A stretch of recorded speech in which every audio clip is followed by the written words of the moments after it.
Encuentro que lo cambia todo, el encuentro que lo cambia todo. Como sabéis, estamos estudiando desde Génesis hasta Apocalipsis. Hemos comenzado con el año, cada domingo vamos a estudiar este año un panorama de toda la Biblia. Queremos extraer algunas de las historias o enseñanzas de cada libro de la Biblia y estudiarla juntos, aprender juntos.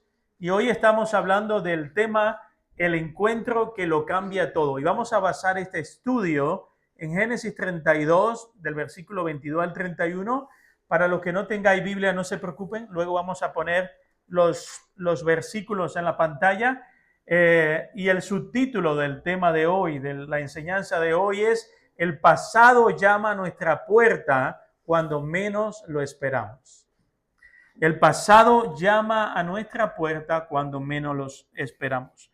Los pecados no confesados, las heridas ocasionadas por traumas no resueltos, los daños que hicimos a otros o que otros nos hicieron, las mentiras que enterramos en lo más profundo de nuestra mente, en ocasiones llaman a nuestra puerta cuando menos lo esperamos. Y no podemos ocultarlo, o podemos intentar ocultar nuestras experiencias dolorosas, nuestros pecados más ocultos que solo Dios y tú conocen. Muchas de las personas que he tratado a lo largo de los años, en momentos de consejería, exponen pecados que estaban ahí de hace muchos años, que me decía: pastor, yo incluso llegué a creer que eso nunca pasó. El cerebro humano tiene la capacidad de intentar, busca protegernos. El cerebro tiene un mecanismo que evita el dolor y el sufrimiento. Paradójicamente, en la mayoría de los casos, es en el dolor donde hay sanidad y donde hay cura. Pues es interesante que por muchos años intentamos muchas veces ocultar el dolor, el pecado no confesado y las heridas provocadas por él. Pero ellos siempre vuelven. Todo comienza en un encuentro inesperado. Un recuerdo, una llamada, una pequeña foto en el baúl de los recuerdos, o cuando alguien llama a nuestra puerta. Y cuando esos recuerdos o esas experiencias o esos pecados no confesados, no resueltos, vuelven a nuestra vida, paradójicamente, vuelven con mayor intensidad y con más dolor. Yo no sé cuántos de vosotros habéis atravesado algún momento de eso en lo que estás orando, que estás buscando a Dios, y de repente tienes un recuerdo, una experiencia, o te encuentras con alguien que conectas con una experiencia del pasado y te rompe por dentro. Bueno, queridos, esa fue la experiencia del protagonista de nuestra historia hoy. La experiencia de Jacob. Jacob era un experto en mentiras y engaños. Desde su infancia todos lo llamaban el tramposo. Siempre se salía con la suya. No aceptaba un no como respuesta. Y además contaba con una aliada. Esa aliada era una madre alcahueta, como decía. No sé cuántos recuerdan esa palabra de nuestros abuelos, alcahueta, ¿no? Así decían en mi casa. Esta señora es una alcahueta. Pues algo así parecido es lo que tenía Jacob en casa. Pero todo cambió un día. Su mayor obra maestra, su gran mentira, su gran engaño fue expuesto y descubierto. Y ojo, no hay nada más doloroso y triste que cuando ese pecado oculto que por años hemos enterrado en lo profundo del corazón es de la noche a la mañana expuesto. Y en la mayoría de los casos para nuestra vergüenza. Jacob, con la ayuda de su aliada, su mamá, planean una estrategia, una gran mentira. Jacob era su niño favorito, era el menor de los mellizos, de 2 hermanos. Esaú era el hermano mayor y Jacob era el siguiente, pero eran mellizos. Para la madre, su niño favorito era Jacob. Y entre los dos planearon lo siguiente. El padre ya estaba muy mayor, Isaac, estaba a punto de fallecer, quedaba poco tiempo. Ya en la vejez, Isaac se queda casi ciego y entonces la tradición decía que ellos tenían que, antes de morir, poner sus manos y transmitir la bendición al hijo varón mayor del clan o de la familia. Y esta bendición no era cualquier cosa. Cuando el papá ponía sobre el varón mayor, el hijo mayor, estas sus manos, su bendición, estaba transmitiendo la bendición espiritual, estaba transmitiendo el liderazgo en la familia, en el clan, estaba dándole una autoridad a ese hermano mayor por encima de todos los hijos, y él era el que iba a heredar el 50% de toda la riqueza de la familia, y era el responsable de guiar a todo el clan. Así que no era poca cosa. ¿Qué hizo Jacob? Nuestro amigo el tramposo. Planeó con su madre y se disfrazó de su hermano, cambió la voz, es más, se fue a Turquía, no, es broma, pero se puso pelo en el pecho. Cogió, mató una cabra, cogió y se montó una película y se hizo pasar por su hermano mayor. Jacob estaba muy ciego, veía muy poco, y él sospechaba porque algo aquello no le sonaba. Pero oye, ¿qué padre va a pensar que un hijo es capaz de hacer algo así? ¿A qué padre le pasa por la cabeza que el hermano menor va a robarle algo que es privilegio del hermano mayor? Entonces Jacob sospecha, pero como no veía muy bien y veía todo el panorama, dijo, no puede ser. Entonces impone su mano y le da la bendición a Jacob el tramposo. Bueno, ¿qué sucede? Queridos, por mucho que intentemos ocultar las cosas o salirnos con la suya, con las nuestras, tarde o temprano la verdad nos pillará. Entonces, cuando llega Esaú a casa y se entera de todo lo que había pasado, hace un juramento. ¿Saben cuál fue el juramento? Matar a su hermano. Esaú estaba tan enojado que juró delante de Dios que cuando su padre Isaac muriese, él iba a acabar con la vida de su hermano. La madre escucha a su hermano, a su hijo mayor proclamar eso a los cuatro vientos, llama a su hijo favorito y le dice, oye, vete pitando para la casa de mis padres. Vete huyendo para Harán. Harán está hoy día entre la frontera entre Siria y Turquía, desde lo que hoy es Israel. Le dice, vete, que tu hermano ha jurado matarte. Entonces Jacob se va de lejos, se va a lo lejos, se va con su familia, con la familia de su madre, pero después de varios años, después de varias experiencias, su vida cambió. Su vida cambió. Os invito a que leamos Génesis 32, 22 a 31. Y ahora este es el corazón. Vamos a ir a la palabra. ¿Qué nos cuenta la palabra de todo este suceso? Ya hemos dejado a Jacob, el tramposo, se fue a la casa de sus abuelos maternos, huyó lejísimo de Israel hasta el norte de Siria, frontera con Turquía, para esconderse de su hermano. Vivió una serie de situaciones, traiciones, heridas, experimentó en carne propia el dolor de la traición. Vivió mucho dolor antes que llegara a esta historia. Pero ya cansado de dolor, de traición, de desilusión con la familia materna, él bebió de la misma copa que le hizo beber a su hermano.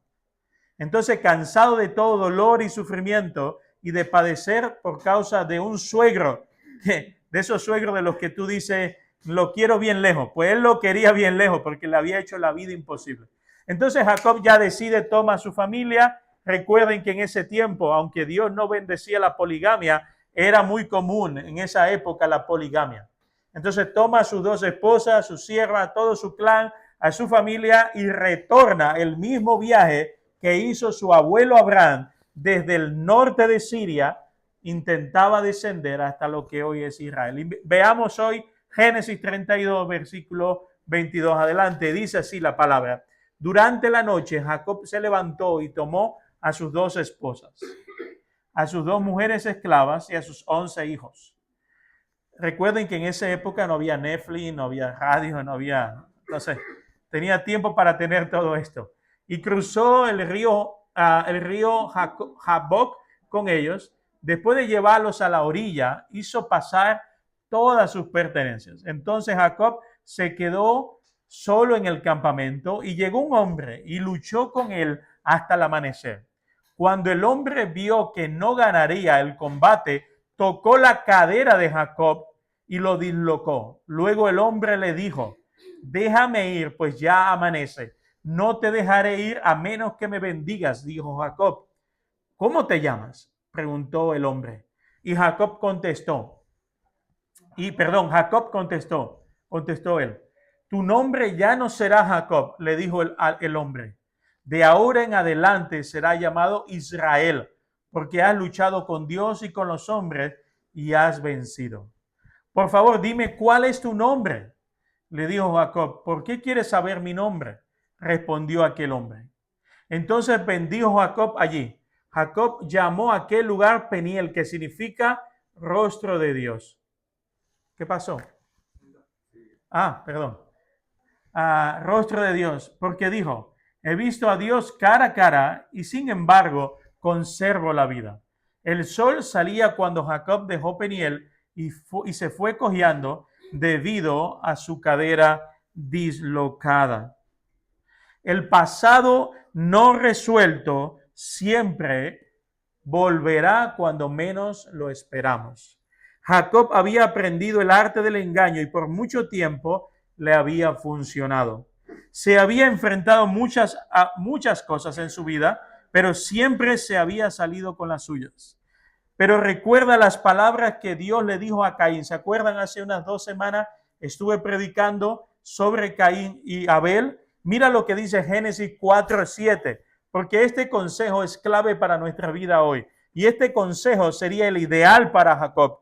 Dice así, serás aceptado si haces lo correcto, pero si te niegas a hacer lo correcto, entonces ten cuidado, dice el Señor, le dijo a Caín, el pecado está a la puerta, al acecho y ansioso por controlarte, pero tú debes dominar el pecado y ser su dueño.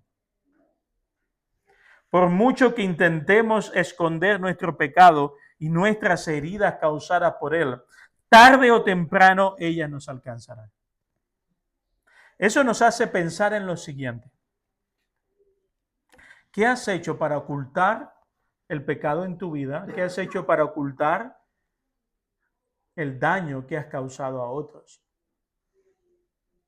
¿Has enterrado en lo profundo de tu mente el daño que hiciste a tus padres, el engaño a tus amigos, a tu pareja, tu adicción que nadie conoce, solo Dios y tú? ¿Te has dado cuenta que todo lo que has conseguido en la vida no ha sido por tu esfuerzo, sino porque has manipulado a mucha gente con mentiras y engaños? Por mucho que intentemos ocultar nuestras mentiras y engaños, amados, tarde o temprano este pecado nos va a alcanzar a nosotros. La Biblia nos recuerda, el mismo Jesús dijo que Él sacará a la luz todo lo que está oculto. Y tristemente, en la mayoría de los casos, entre más lo ocultamos, mayor será nuestra vergüenza. Jacob se enfrentaba ahora a una realidad, a las consecuencias de sus mentiras. Por muchos años, él había vivido en su vida lo que su nombre significaba, que era engañador, tramposo. Había aprendido el arte de la mentira, pero ahora por primera vez en su vida se enfrentaba a las consecuencias de sus actos solo, sin que nadie le sacara las castañas del fuego. Había decidido de manera honrada y valiente por primera vez dejar a sus mujeres, a sus hijos, a su clan, a todos sus recursos a un lado del río y él esperar el pago de las consecuencias de su pecado. Y esa consecuencia llegaba a su vida a modo de mala noticia. Alguien le dice, Jacob, ¿sabes qué? ¿Sabes quién viene por ahí? Viene tu hermano Esaú con un ejército a caballo. Yo pensaría lo mismo que pensó Jacob. De esta no me saca nadie. Entonces decidió esperar a su hermano y a todo el ejército solo. Por primera vez en su vida, Jacob se enfrenta a las consecuencias de sus actos. Quiero que nos detengamos por un instante antes de continuar. Mira lo que nos dice la palabra de Dios en Proverbios 28:13. Dice, quien esconde su pecado jamás puede prosperar. Quien lo confiesa y lo deja, recibe el perdón de Dios. Y esto es maravilloso. Quien esconde su pecado jamás puede prosperar. Quien lo confiesa recibe el perdón de Dios. Hay sanidad de Dios para el alma cuando confesamos nuestros pecados. Algo que hablaba con Luis cuando él llegó esta mañana, es una de las cosas más importantes que creemos como cristianos, como evangélicos, es que no necesitamos la mediación humana para recibir el perdón de Dios. Tenemos acceso, según la carta a los Hebreos, tenemos acceso directo a Dios por medio de Jesucristo. Ya no necesitamos a un pastor, a un sacerdote o a un líder. Yo puedo ayudarte, encaminarte, apoyarte, animarte, tomarte de la mano, abrazarte y llevarte al único que puede perdonar pecados. Ese atributo lo tiene Dios. Y dice aquí la palabra que el que no confiesa su pecado no prospera en la vida. Pero cuando habla de prosperidad no está hablando solo de la prosperidad económica, tiene que ver con la prosperidad de tu alma. El pecado o la culpa no confesada, los secretos, nos roban la paz. He conocido a lo largo de estos años, 20 años ya de ministerio, muchas personas con problemas cardíacos, problemas de tensión alta, diabetes, muchas enfermedades que vienen como resultado de cosas no confesadas, de pecados, heridas causadas por ellos a otros o otros a ellos. Cosas no resueltas en el alma que se somatizan de manera física en el cuerpo. Y eso lo vemos en el rey David. Cuando David expone en uno de los salmos, mientras encubrí mi pecado, mis huesos se fueron consumiendo. David comenzó a experimentar una osteoporosis como resultado de encubrir su adulterio con Betsabé. Y eso no es algo raro. Tengo un amigo que estudió medicina en Harvard y él estuvo aquí en el Hospital La Macarena y me decía, Marco, el 90% de las personas que me llegan en urgencia son somatizando una enfermedad. Él es un creyente increíble. Y él me decía, el 90% de las personas no es algo físico real. Sí, lo estás viviendo, pero el resultado tiene que ver más con la mente. Y en el caso de él, que tenía esa visión espiritual, decía, tiene que ver con asuntos no resueltos dentro de él. Entonces estamos viendo aquí lo que pasa cuando nosotros no confesamos a Dios nuestros pecados. Entonces, ¿qué vamos a hacer? Tenemos dos opciones. Seguir ocultando. He estado muchas veces en consejería con personas y me dice, pastor, prefiero no tocar ese tema. Prefiero no hablar de esta experiencia traumática y dolorosa en mi vida. Y siempre les digo, esa es tu elección, pero no vas a experimentar la paz de Dios ni la sanidad de Dios en tu alma hasta que atravieses por el dolor y expongas tu pecado y tu herida, se la entregues al Señor. Hasta que no lo hagas, no hay paz. Entonces tú puedes elegir vivir sin paz y tristemente hay muchos cristianos que mueren siendo esclavos de esas heridas y de pecados no confesados y nunca llegan a experimentar la paz de Dios que dice la Biblia que sobrepasa toda la razón humana. Son hijos de Dios, pero no pueden disfrutar las bendiciones de ser hijo de Dios. Eres un hijo amado, eres querido, eres parte de la casa, pero te estás perdiendo esa sazón del Padre, esa bendición, es el comer junto y disfrutar de la presencia de Dios. ¿Por qué? Porque hay cosas no resueltas en tu interior. Entonces es sumamente importante que seamos humildes, sabios, y si no puedes solo, pues para eso está la iglesia. La Biblia nos exhorta a que llevemos la carga los unos con los otros. Y si no puedes solo, pide ayuda. Pide ayuda. Dios desea que podamos vivir en libertad, que no seamos esclavos de nada. Y presta atención a esta declaración. Aquello que no se entrega a Dios se convierte en una cadena controlada por el diablo. Aquello que no le entregamos a Dios es una cadena que el diablo va a tener ahí para controlarte. Vivimos con mucha gente que pudiendo ser libre son esclavos. Tienen todo para vivir en libertad. Pero hay una adicción, hay una lucha, hay una batalla en su interior que de alguna manera han tratado de ocultar y no de enfrentar. Pues el enemigo lo que hace con eso es te tiene atado. Y te cuesta experimentar. Pastor, vengo a la iglesia, leo la Biblia, rezo, oro, intento hacerlo la mejor, pero no me siento bien. Muchas veces tiene que ver con esto. Necesitamos llevar a Dios todo aquello que nos está ocasionando dolor y culpa en nuestro interior. Entregárselo a Él. Él es la fuente de nuestra sanidad. Jacob lo entendió y decidió enfrentarse a su destino por primera vez, sin artimañas. Estaba dispuesto por primera vez a hacerse responsable de sus pecados y del daño que había provocado a su hermano y a toda su familia. Era la primera vez. Yo te deseo pedir en esta mañana que por favor asumas la responsabilidad en tu vida. Cojas por los cuernos tu vida y digas, Señor, ¿sabes qué? Es doloroso esta experiencia, este trauma, esta herida que me hicieron o que yo provoqué, pero con todo el dolor te la entrego a ti. Jesús nos invita a venir a Él. Él es el que tiene el poder para sanar, curar el alma. Yo siempre digo, la psiquiatría, la psicología son herramientas muy buenas, pero ninguna de ellas tiene poder para tratar con el alma del ser humano.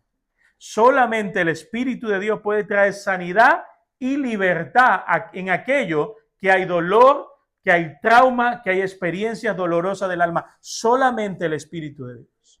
Así que por favor, el anhelo de mi corazón es que en esta mañana o al llegar a casa o en esta semana te pongas a cuentas con Dios y puedas exponerle a Él lo que por muchos años te has ocultado incluso a ti misma o a ti mismo.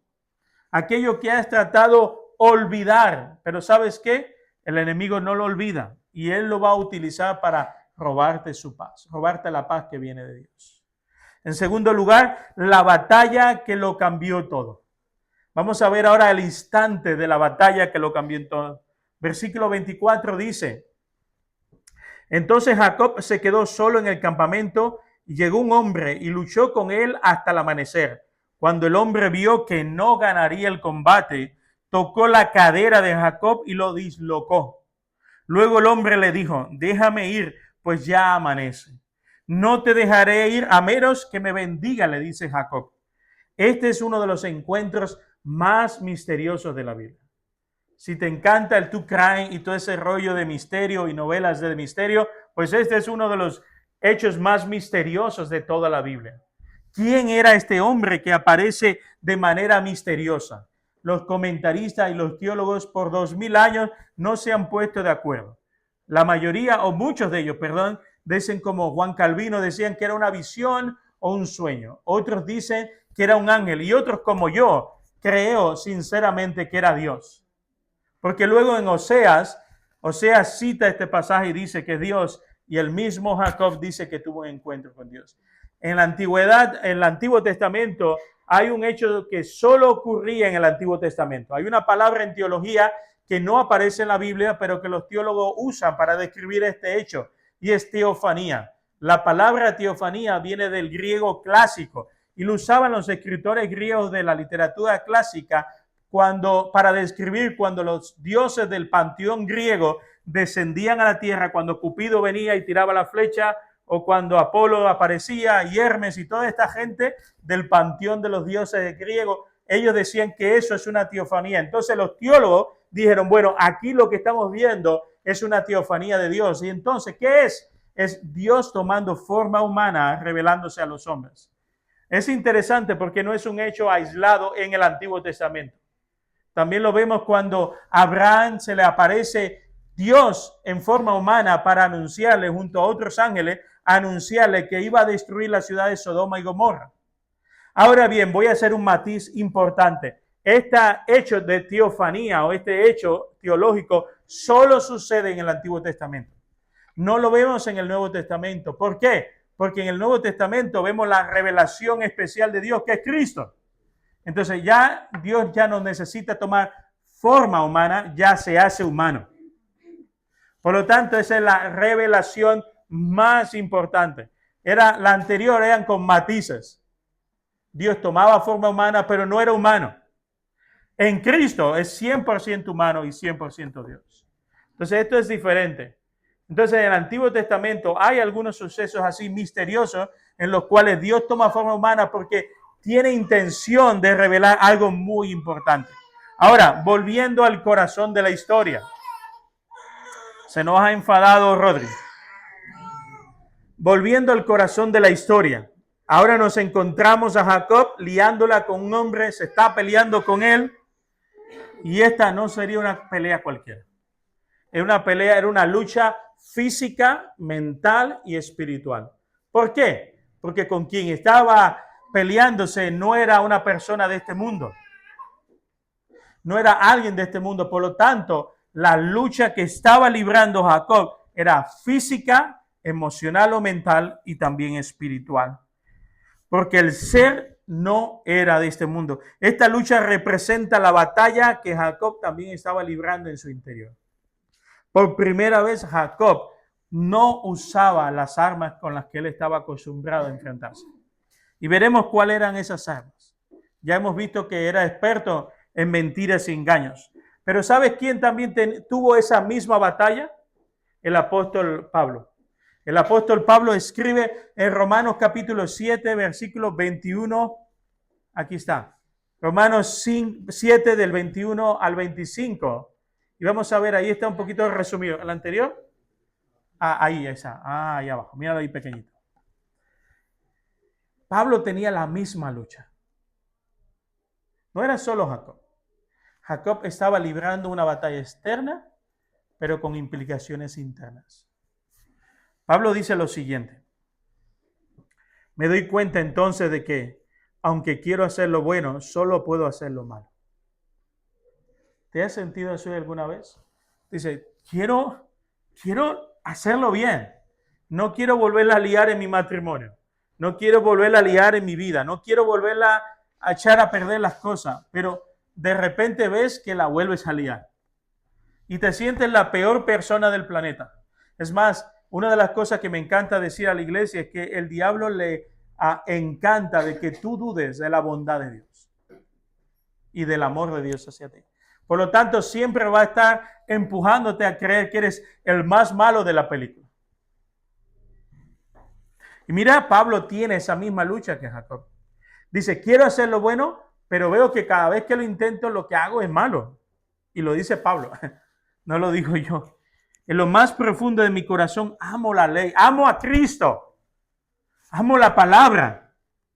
Pero también me sucede otra cosa. Hay algo dentro de mí que lucha contra lo que creo que es bueno. Wow. Pablo tenía la misma batalla que Jacob. Ahora, las armas con que Pablo y Jacob se enfrentaron a esa lucha interior antes de conocer a Dios eran carnales, eran de este mundo. Segunda de Corintios 10, 3, 5 dice lo siguiente. Es verdad que vivimos en este mundo, pero no actuamos como este mundo. Esto lo está escribiendo el mismo apóstol que dice, hay una batalla que me está consumiendo. No luchamos con las armas de este mundo. Al contrario, usamos el poder de Dios para destruir la fuerza del mal y las acusaciones. Pablo apunta al evangelio de Cristo. Amén. Al poder de Dios manifestado en nosotros por medio de Cristo.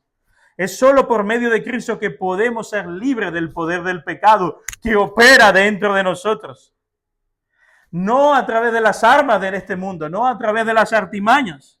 Es necesario que nos libremos nuestras batallas interiores, no con nuestras habilidades, fuerzas, capacidades, sino a través del poder que opera en Cristo dentro de nosotros. ¿Y cuáles eran las armas que tenía Jacob? El engaño, la mentira, la trampa. ¿Cuáles eran las armas de Pablo antes de conocer a Cristo? La falsa religiosidad, la moralidad por encima del corazón y de la gracia, la obsesión de la persecución a aquellos que pensaban diferente, la intolerancia. Las armas que tenían estos dos hombres, eran armas de este mundo que no servían de nada para transformar el problema que ellos tenían dentro. Solamente un encuentro con Dios puede cambiar tu alma. Mira, yo veo a cada rato cuando el gobierno o cualquier partido político gobierna, quieren regular muchas cosas. No se puede fumar aquí, no puedes comer acá, no puedes hacer, porque está intentando usar la ley para cambiar un problema del corazón. No sé si se percatan. Cuando una persona no tiene a Dios, cuando un líder no tiene a Dios, lo que hace es como Pablo, impone algo por medio de algo externo para cambiar el interior. Pero eso fracasa. Tarde o temprano o se vuelve una dictadura del poder político o trate de dominar a las personas y las personas llega un momento que ya quieren ser libres, que tristemente luego rompen con todo eso y van a algo peor. Porque el problema del ser humano, la solución a los problemas de nuestro interior, no es usando cosas externas. No es imponiendo, no es obligando, no es doblegando a la otra persona, sino a través del poder del Evangelio de Cristo. Cristo transforma el interior para que luego tú puedas cambiar en tu exterior. Eso es lo que está diciendo Pablo. Pablo está apuntando, hay un problema, hay una lucha que todos tenemos. Queremos hacer lo bueno, pero también hay alguien en nosotros que nos está diciendo una vieja naturaleza, no, sigue engañando, no, salte con la suya. Bueno, no pasa nada con que ahora en el trabajo digas esta mentirilla y te vas, o no declares Hacienda, no hagas esto o aquello. Siempre hay ese cuando vemos en los dibujitos, el angelito y el demonio, ¿se acuerdan? En los dibujitos de Disney, pues hay esa lucha real en nosotros. Y Pablo está diciendo, para enfrentarnos a esa lucha interior y que gane el poder de Cristo en nosotros, hazlo a través del Evangelio. No a través de tu fuerza ni de tus habilidades. En tercer lugar, Jacob experimentó la mayor de las bendiciones. Jacob experimentó la mayor de las bendiciones.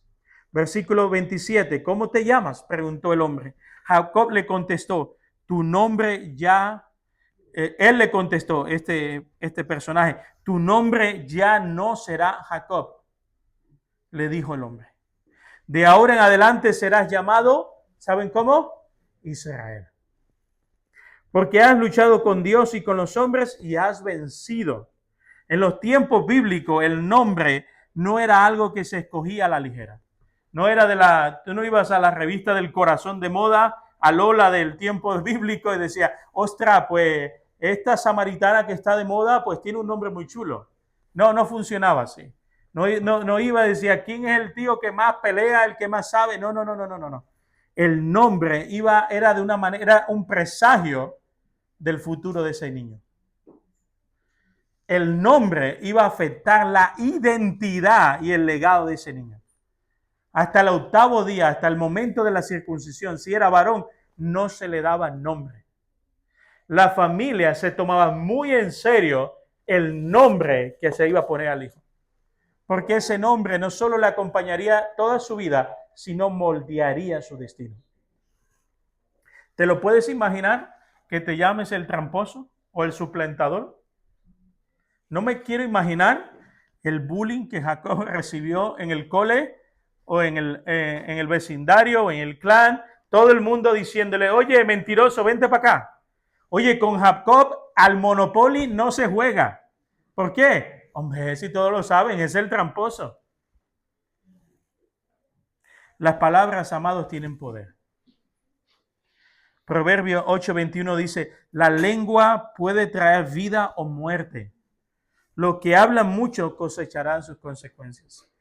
Y este es un consejo que quiero dar a todos, en especial padres, madres y abuelos. Con vuestras palabras y con vuestras expresiones pueden bendecir o maldecir a vuestros hijos. Vuestras palabras tienen un poder devastador en el corazón de vuestros hijos. En estos 20 años he visto mujeres que no consiguen ser felices en el matrimonio porque nunca tuvieron una palabra de amor y validación de sus padres.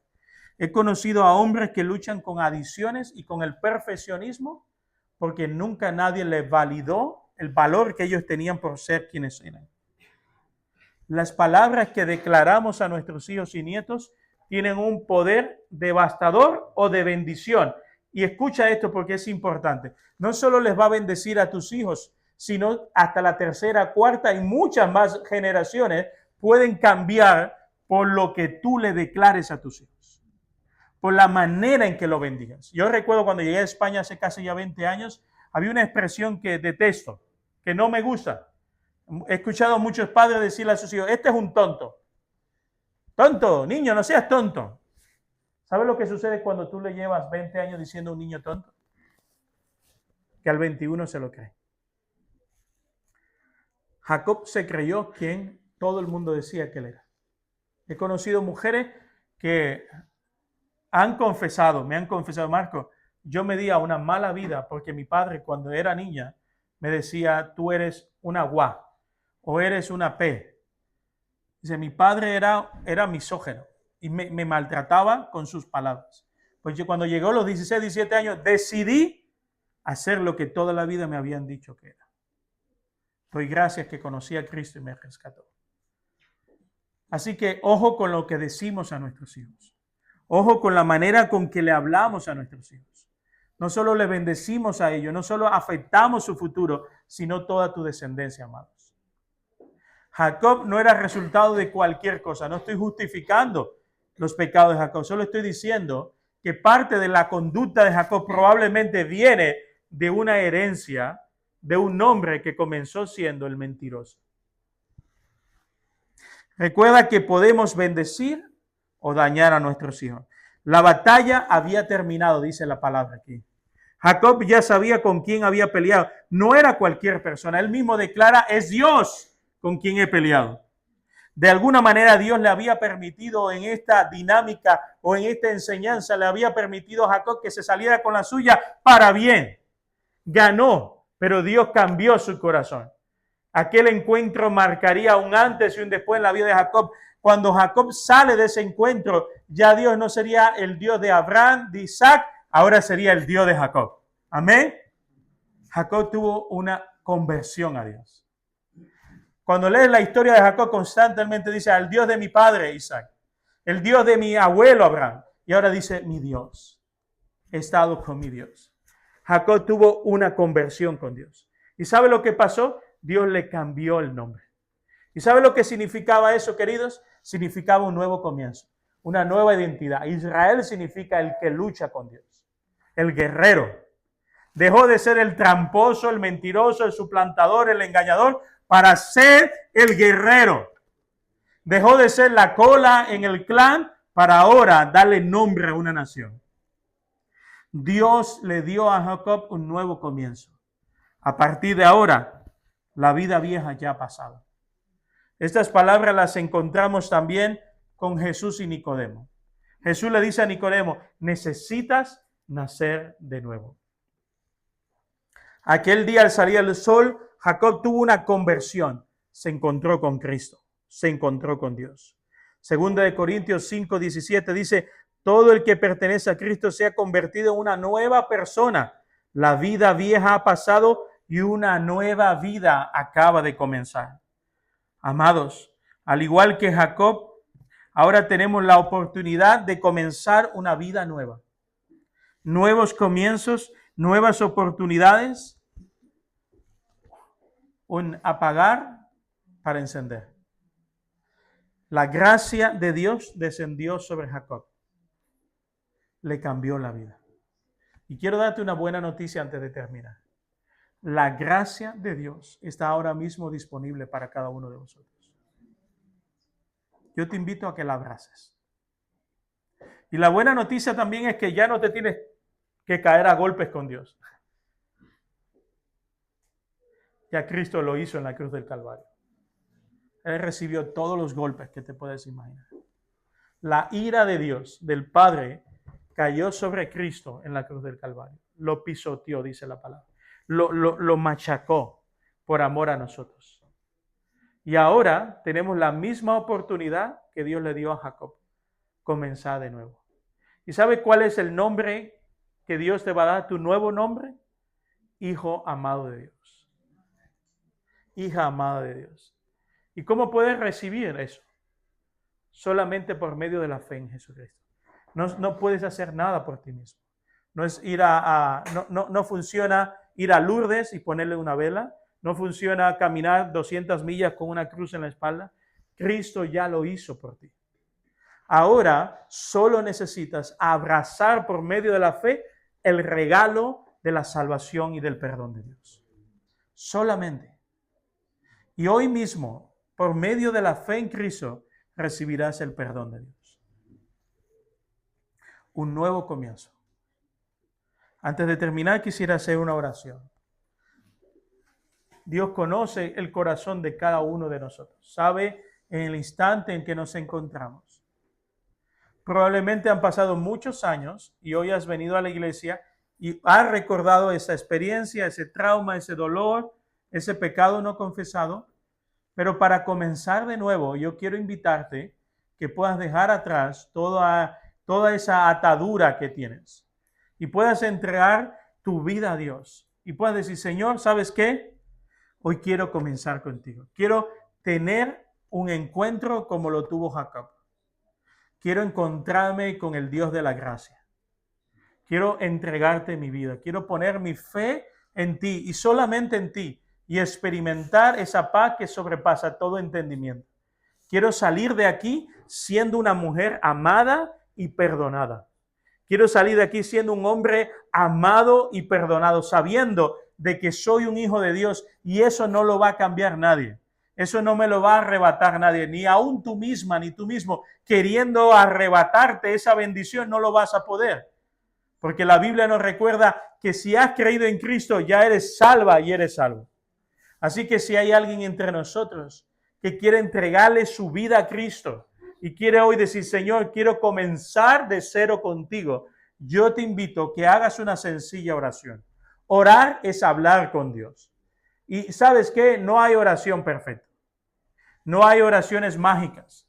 La mejor de las oraciones son las que salen de un corazón sincero. Señor, no sé cómo decírtelo, pero quiero que entres a mi corazón. Quiero que perdones mis pecados. Quiero ser tu hijo. Y quiero ser consciente todos los días de mi vida que soy una hija o un hijo amado y he sido perdonado de todos mis pecados. Y hoy quiero comenzar de nuevo. Señor, gracias por esta mañana. Qué bueno y qué maravilloso es recibir de ti una palabra. Qué bueno es saber que hay un encuentro que lo cambia todo. Te agradezco, Señor, por el encuentro que hemos tenido con Cristo. Él es el dador de la vida. Tú eres nuestro amado, nuestro Dios que murió por nosotros para perdonar nuestros pecados. Gracias, Señor, porque por medio de la fe en Cristo somos hijos amados tuyos, Dios. Te pedimos, Señor, en esta mañana que todo nuestro dolor y experiencia del pasado pueda ser llevada a la cruz y que podamos experimentar ahí el perdón y la sanidad que proviene de ti, Señor. Lo ponemos todo en tus manos, en el nombre de Jesús. Amén y amén. Muchas gracias. Antes de terminar, le voy a pedir a Delmi que ella venga. Tenemos unos breves anuncios.